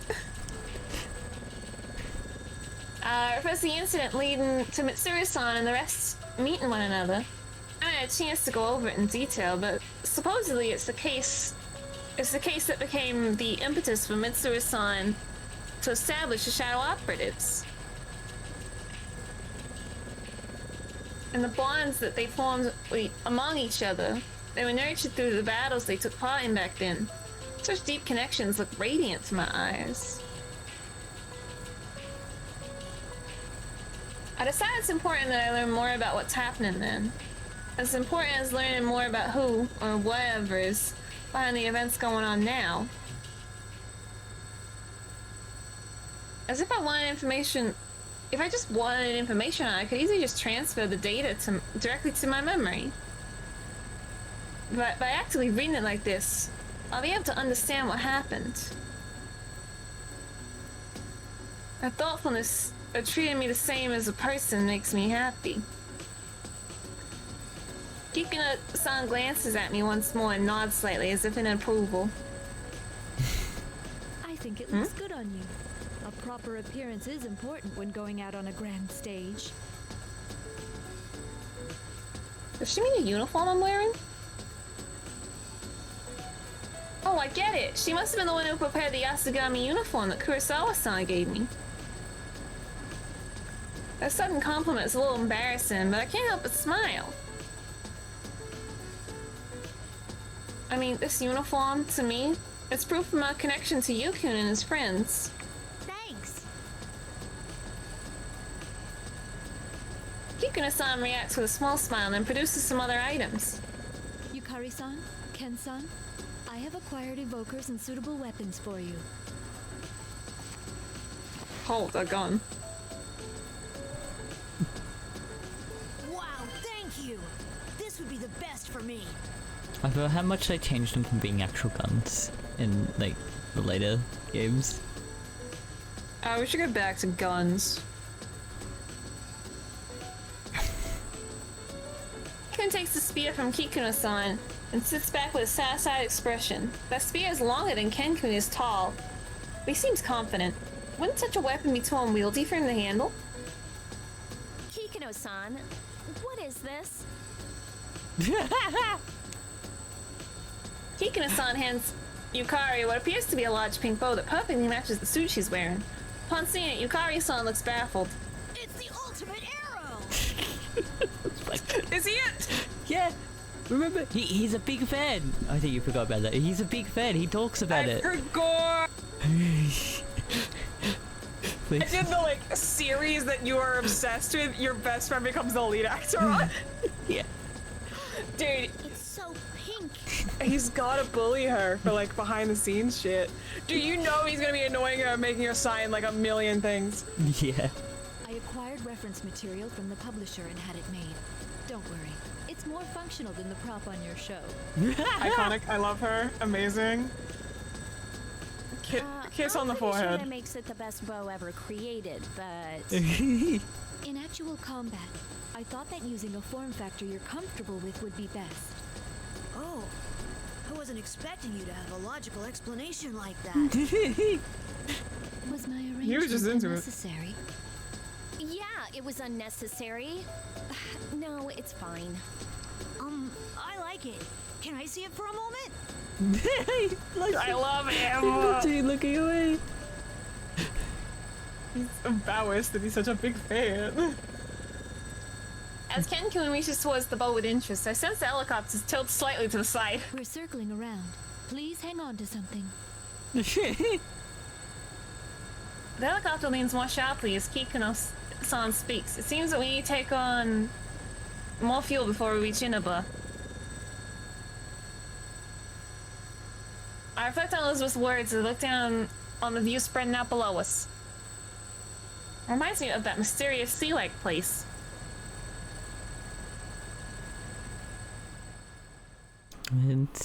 I enjoy it, the story's been. I miss them. I want them to come back. God, it hurts because the versions we're getting in X is their like P3 versions and not their adult versions. Yeah. I hurt. I can dream fruitlessly, but I can.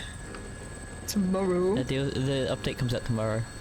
Oh, dude, you know what's great? There's also a Cookie Run update coming out tomorrow. I'm fucked. That's all I'll be doing all day. Yeah, I'm a bit swamped.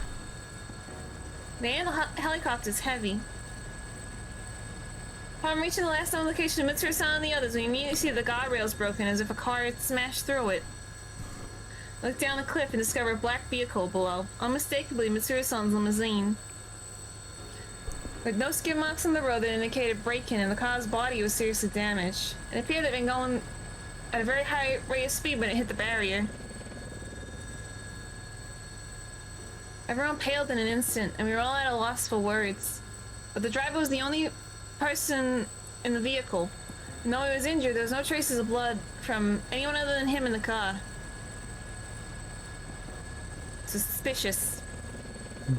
I wondered for a moment if if the others had been able to leave the vehicle on their own. If they had, they would have tried to contact us.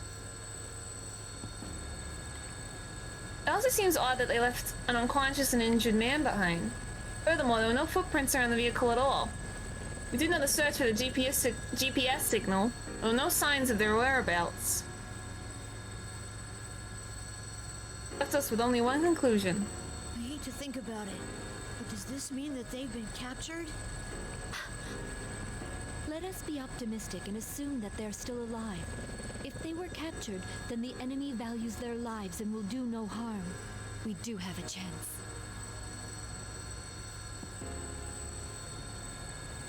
I carried the injured driver from the bottom of the cliff back up to the road. Kiko and San requested a vehicle to transport them to the hospital under the Karijo family's care. Kiko and San made this decision since they wouldn't have been able to explain what happened to a normal ambulance. It's also possible that the people from public safety would take him away if we reported this to the authorities. Kikuno-san asked the personnel who arrived with the transport to try and ask the driver about what happened when he regained consciousness. It will likely be difficult, however. It's similar to what happened last time. The driver would have no memories over the events. Much like the people who captured me and transported me to Inaba last time. However, there's no guarantee it's the same as happened to the limousine driver. Not long after, we were back in the helicopter, which takes us to where we are now. To be honest, everyone's at a loss about how bad the situation is.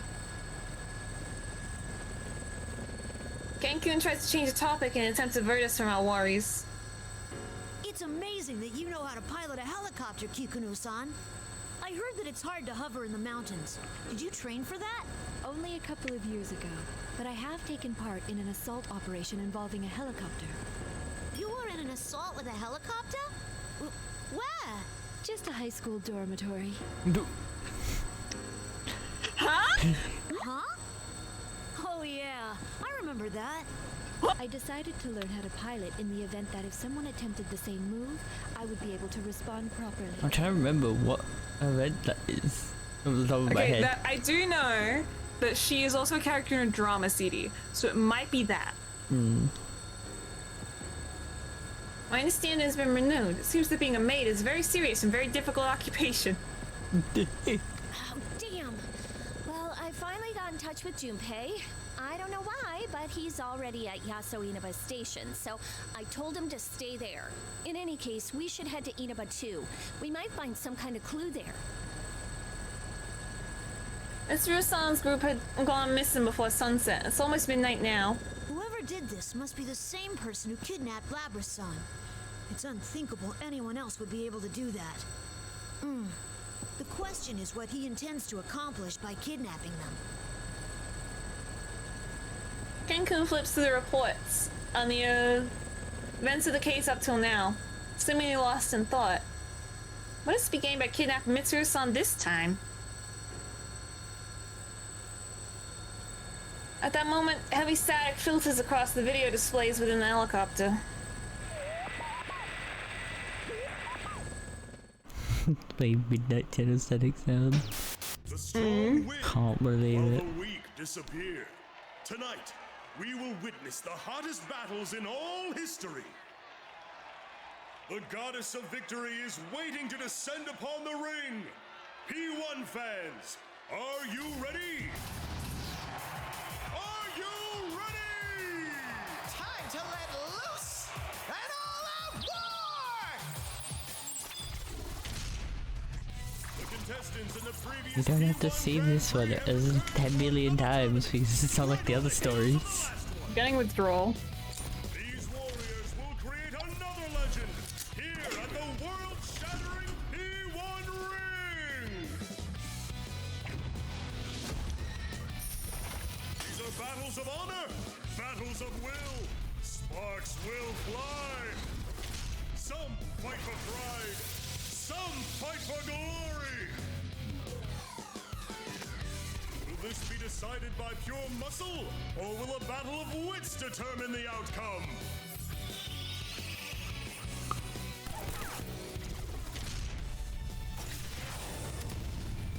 Things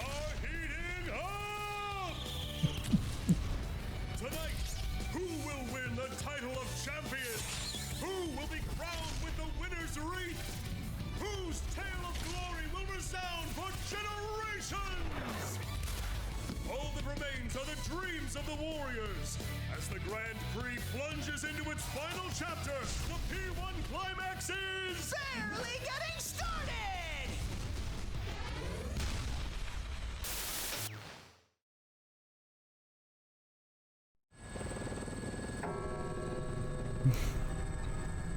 Totally normal. Hey, what was that just now? Weren't those the Persona users in Inaba?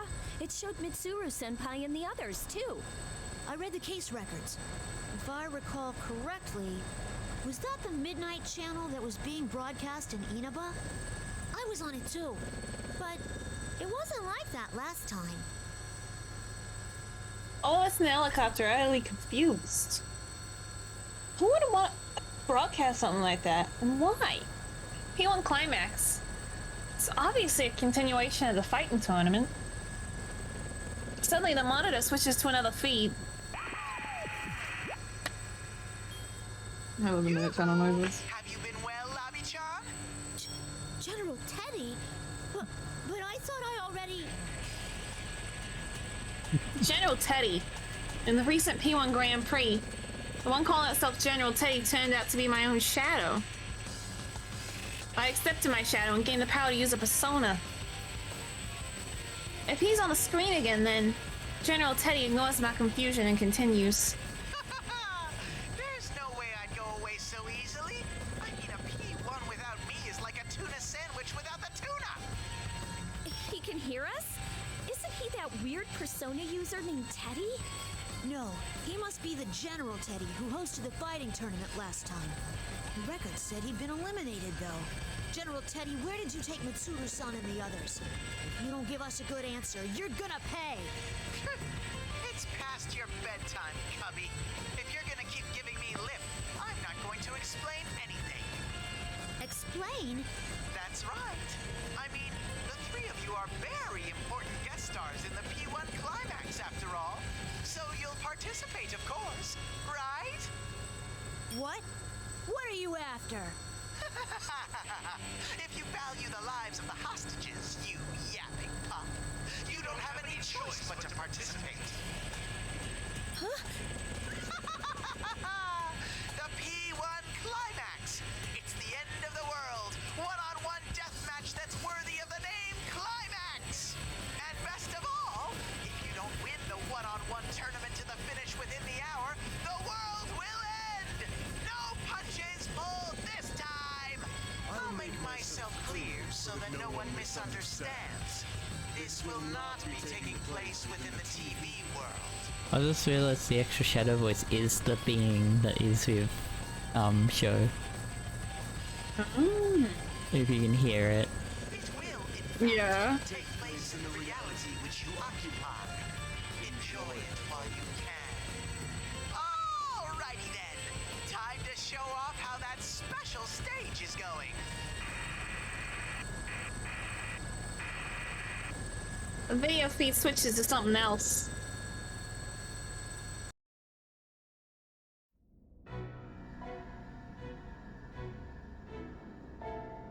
It's crucified again. Ah, darn it.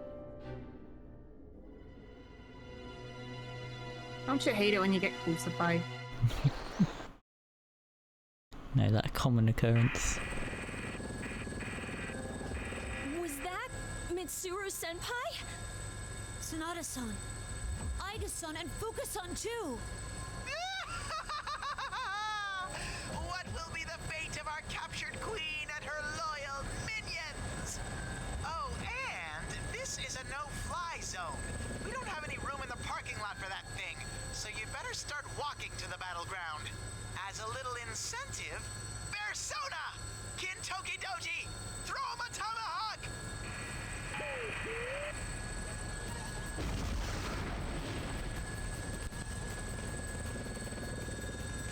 The last command from General Teddy, the monitors turns off. After a moment of silence, Kikuno-san shouts from the cockpit. An alarm? No. There really is a missile coming our way. Evasive maneuvers. Brace yourselves. A missile? Ah! As soon as Kikuno-san shouts, the helicopter makes a sharp turn. We're all thrown to the side.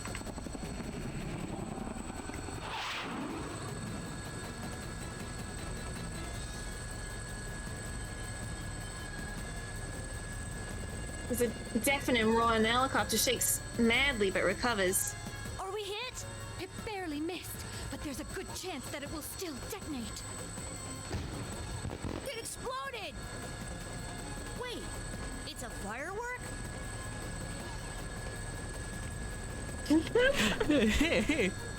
Jesus Christ. In the moments after the explosion, General Teddy's face was drawn in the night sky with colorful sparks.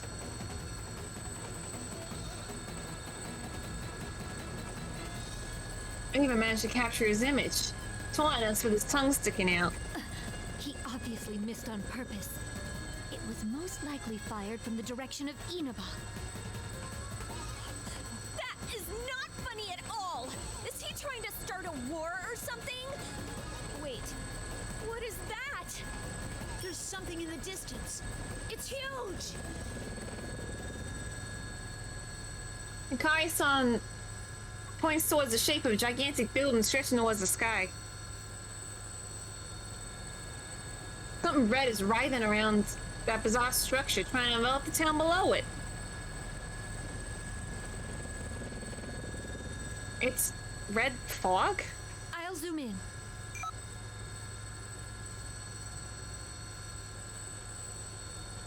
Hikino-san adjusts the monitor that had just been displayed in General Teddy's laughing face to show us the enormous structure up ahead.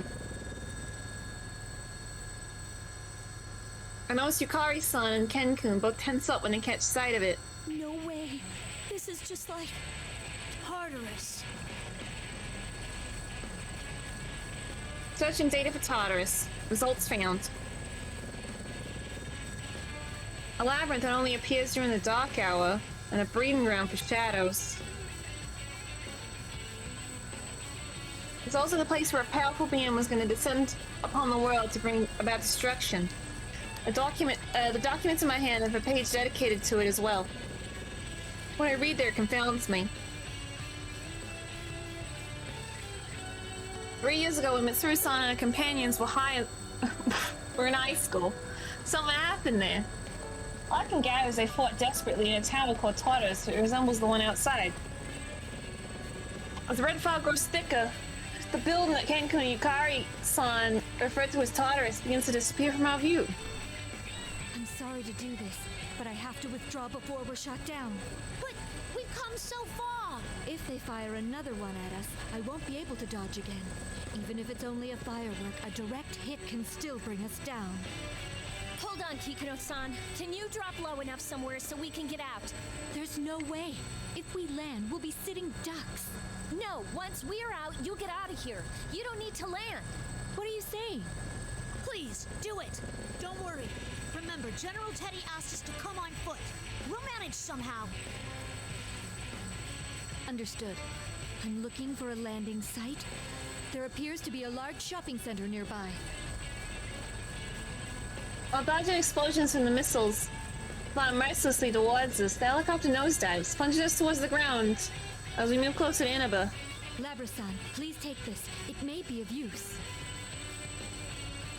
It contains the data that was taken from the Ergonomics Research Laboratory's top secret files. The creator's name is Shuji Ikutsuki. Shuji Ikutsuki. That name was also in the documents Kikuno-san gave me. He betrayed Mitsuru's son at the last moment 3 years ago and revealed himself as an enemy. Ever since the death of... oh god, Koetsu? Yeah. Koetsu Kirijo, the patriarch of the Kirijo family 2 generations ago. Her grandpa? Okay. This man took the lead in all the terrible events relating to the shadows. That's how dangerous this man is. The document also says that Ikutsuki took his own life. The file name was Project Puppet Master. I'm not entirely sure if that's a code or a description of the project. Puppet Master? Could that be something to do with me and Aegis? I was only able to decrypt a portion of it, but it seems to be data on an experiment involving a plume of dust. An experiment with a plume of dust. So, why are you giving this to me? It may assist you in determining the enemy's identity. actually. I found traces of an unauthorized attempt to access this file from outside of the Ergo Research Network. I investigated this and found that the requests made to break in originated from this vicinity, likely from within Inaba itself. Huh? So someone in Inaba knew about that research before all this started and was looking for it? Kikuno-san nods silently. All the files on the quarantine server to go after. If this one was specifically targeted, then the hacker must at least know of its presence there. The cyber attack wasn't done by some ordinary hacker who broke into the server, was looking around out of curiosity. Which means that the hacker is probably either the culprit himself or someone connected to him. The firewall prevented the intruder from accessing the file, but the attempted hacker didn't even try to cover their tracks. What?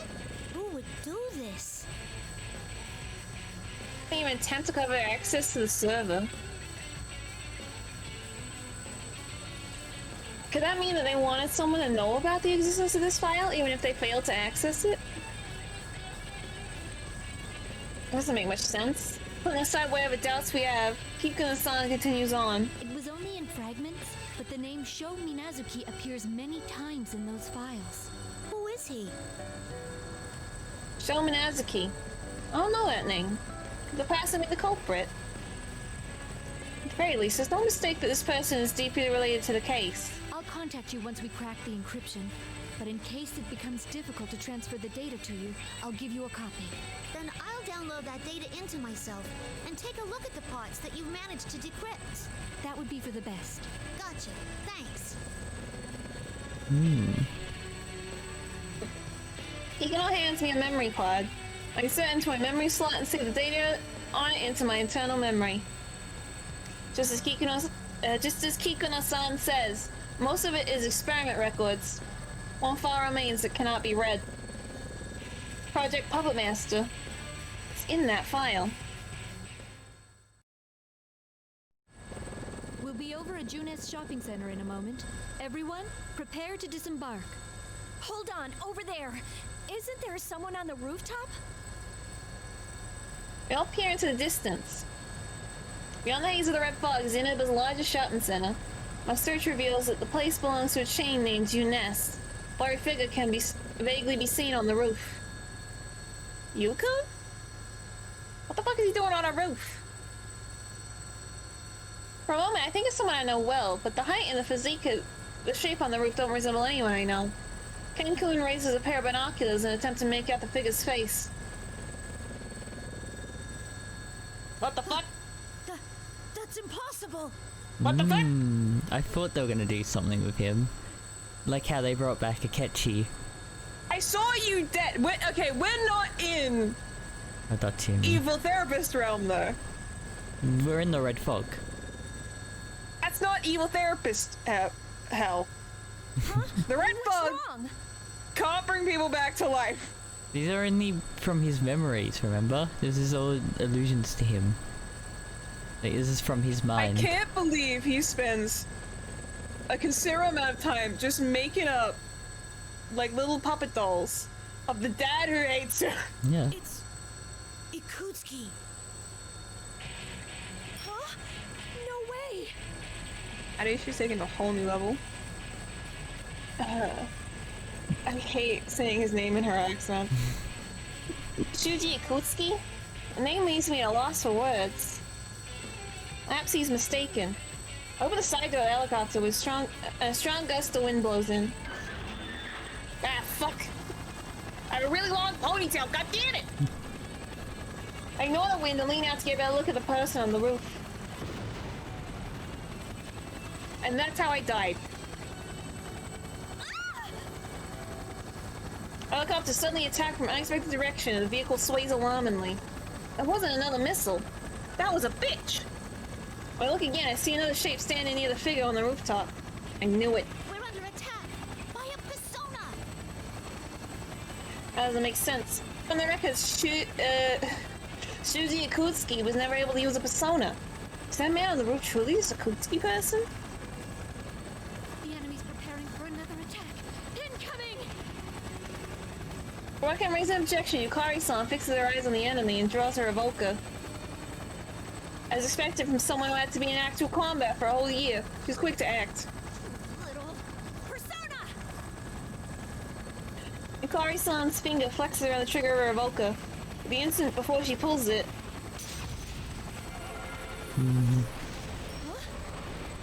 I thought this would be fun just to learn from them because they just can instacast now because of how the... Yeah, they don't need the evoker anymore. Yeah. Yukari-san's persona appears, creating a whirlwind around the helicopter that repels the attacker. What? I didn't even use my evoker yet. Seeing Yukari-san so bewildered sends a chill down my spine. Being able to summon a persona without the necessary tool to aid in summoning. Mitsuru-san and Akihiko-san report a similar unpleasant experience when inside the TV world. This isn't inside the TV world. As outlandish and threatening as the situation is, there's no doubt that we're in the real world. General Teddy's words come back to me. I'll make myself clear so that no one misunderstands. This will not be taking place within the TV world. It will, in fact, take place in the reality which you occupy. Enjoy it while you can.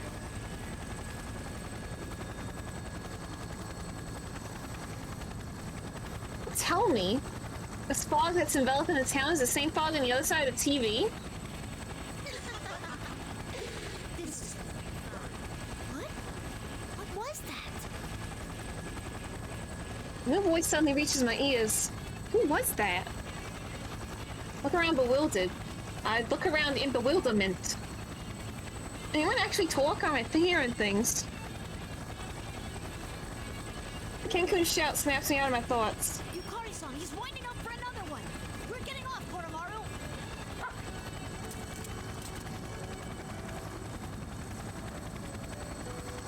Yukari-san looks confused, but Ken-kun notices something and unbuckles his seatbelt with his spear at the ready. But this time the helicopter is descended close enough to the roof of the Juness that people and dogs can easily jump down.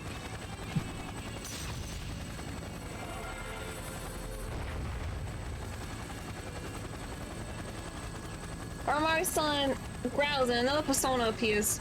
At the same time, Ken-kun leaps out of the cabin, stabbing at the enemy persona closing in on us.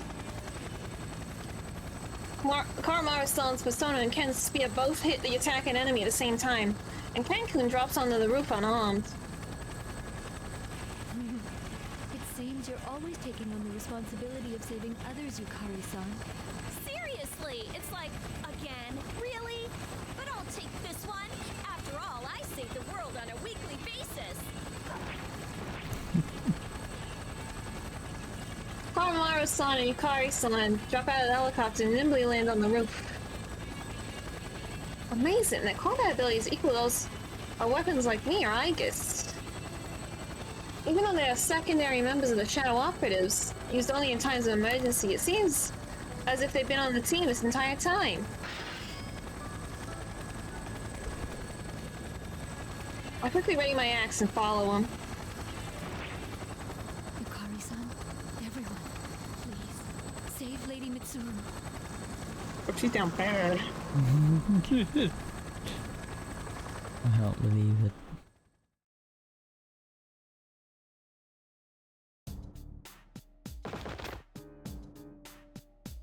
I look back up at the red sky after landing. I see the helicopter gaining in altitude while maintaining its balance.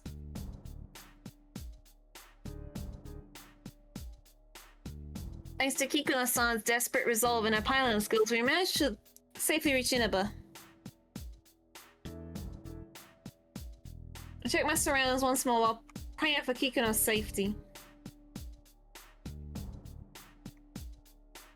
This is the Inaba branch of Juness, that department store chain. We're at the food court on its rooftop.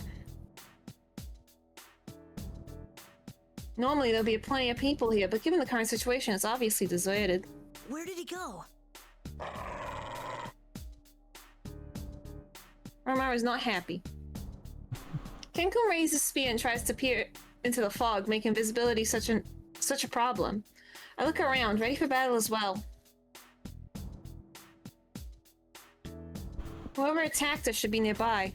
Hey, Ken-kun, did you really see Ikutsuki here a moment ago? Yes. I didn't see him clearly, but there's no way I could have mistaken him. That's impossible. I mean, Shuji Ikutsuki is... That's right. Shuji Ikutsuki died 3 years ago. We were just attacked by a persona. According to the records from that time, Ikutsuki had no persona. At the very least, it looks like he's not nearby. We can't let our guard down yet, though. She's right. I scan the area and read no one else here besides the four of us. I say as much. And we lower our weapons in order to discuss our strategy. Koromaru and I are going to continue looking for him. If that really was Ikutsuki, there's no doubt that he's involved in this case. That's true. Can you and Koro-chan go after that guy from earlier? But that person seemed to be using a persona. Won't it be dangerous for you two going off on your own? Two humans look surprised for a moment and trade glances. Did I say something odd? Don't you worry about me and Koromaru. Even if we run into something we can't defeat, we'll find a way out of it. And honestly, it's faster for us to split up. I am a bit worried, but I'm gonna believe in you guys. They have absolute faith in each other after having fought together for so long. It's not that they don't have any concerns about one another. They truly believe that they'll accomplish their goals on their own. I wonder, will these people ever feel the same way about me? After all this time, I realize how the time shared between Yukari-san and Ken-kun separates me from my companions. So I'll head to the station to get Junpei. It didn't seem like he'd figured out the situation yet. Huh? Weren't you talking to him on the phone earlier? I was, but that idiot's phone ran out of batteries or something while we were still talking. But even if I can't rely on him to keep his phone charged, he's still good in a fight, so I have to meet up with him. I see. He seems like kind of a goofball. Right? He's always been so useless. Huh? Did I say something funny? Nah, not really. It just sounded like you were actually kind of fond of him. Oh, I guess so. Yeah, I think you're right. People trust each other, and they're always thinking of one another. When one of them faces danger, the other's always rushing to help them. A term comes to mind. Ideal companions. I wonder how Yukun and his friends are doing. I have a feeling that his group and Mitsuru-san's group are going through similar problems after all. What about you, Labras? What'll you do? Huh? I hope Mitsuru-san and the others are okay. Could you please go right to that tower? We'll head over there too as soon as we can. Yukari-san and Ken-kun look to me. Doesn't matter to them. I haven't known them very long. They see me as a companion and trust me. Right. It's decided then. Labras, you head to that tower. Oh, also, something felt off when I summoned my persona earlier. You might want to be careful. You felt it too? It was like, well, it felt like the evoker wasn't working, didn't it? Yeah, it might be that we can summon our personas without our evokers. In any case, we should get moving. If what General Teddy said is true, we don't have much time to spare. Got it. If anything happens, let's meet at the bottom of the tower. Be careful, both of you.